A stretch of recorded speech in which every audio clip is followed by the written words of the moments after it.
સુરત શહેરમાં અઠવાલાઇન્સ ખાતે police parade ground ખાતે સુરત પોલીસ કમિશનરની હાજરીમાં 77મો 26મી જાન્યુઆરીનો તહેવાર ધામધૂમથી ઉજવવામાં આવ્યો। કાર્યક્રમમાં હોમગાર્ડ્સ, ટીઆરબી સહિત તેમજ ઉચ્ચ પોલીસના અધિકારીઓ હાજર હતા। એટલું જ નહીં, આ પ્રસંગે ઘોડે સવારી અને દેશભક્તિના ગીતો પર શાળાના બાળકોએ સાંસ્કૃતિક કાર્યક્રમોની ઝાંખી રજૂ કરીને મેદનીએ મંત્રમુગ્ધ કરી દીધા। શહેરમાં નામી અનામી હસ્તીઓની ઉપસ્થિતિમાં શ્રેષ્ઠ કામગીરી કરનાર પોલીસ અધિકારીઓ અને કર્મચારીઓને પ્રશંસાપત્ર તેમજ મેડલ આપી સન્માનિત કરવામાં આવ્યા હતા। પોલીસ કમિશનર અનુપમસિંહ ગેહલોતે પ્રજાજોગ સંદેશમાં નશાના કારોબારીઓને કડક ચેતવણી આપી।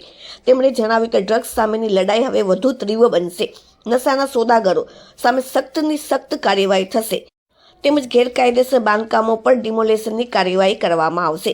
સુરત પોલીસની સિદ્ધિઓ વર્ણવતા કમિશનરે કહ્યું કે સાયબર સંજીવની 2 અભિયાન અંતર્ગત 25 લાખ લોકોને સાયબર સુરક્ષા માટે જાગૃત કરવામાં આવ્યા છે। પોલીસ કમિશનરે રાષ્ટ્રધ્વજને ફરકાવી સલામી આપી અને પોતાના સંબોધનમાં સુરતને મિની ભારત ગણાવ્યું। Bureau report, daily India TV, Surat. ગણતંત્ર દિવસ નિમિત્તે સર્વપ્રથમ હું સુરત શહેર પોલીસ પરિવાર તરફથી अपना सूरतना नगरजनों खूब खूब शुभेच्छा आपू छूँ। 1950 थी 2026 तक बात करिए तो हमारे संविधान लागू थया, बधा अमे लोग भारतीय लोगों संविधान स्वीकारा અને આજે અમે જોઈએ છીએ કે કેટલા ઝડપથી આપણા દેશનો વિકાસ થયા।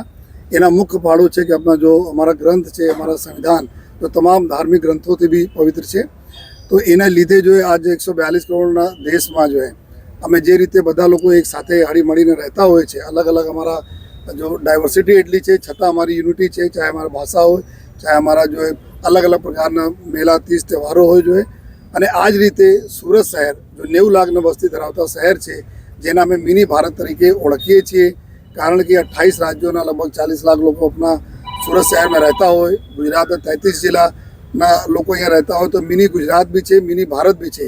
તો આ પ્રકાર જે રીતે સુરત એના દાખલા છે કે લોકો હળી મળીને અમારી ઇન્ડસ્ટ્રીઝ હોય, કામ ધંધા બિઝનેસ હોય, બધા જો ઝડપથી વિકસાવવામાં જો જે રીતે કામ કરે છે, એના માટે એના હું આભાર માનું છું।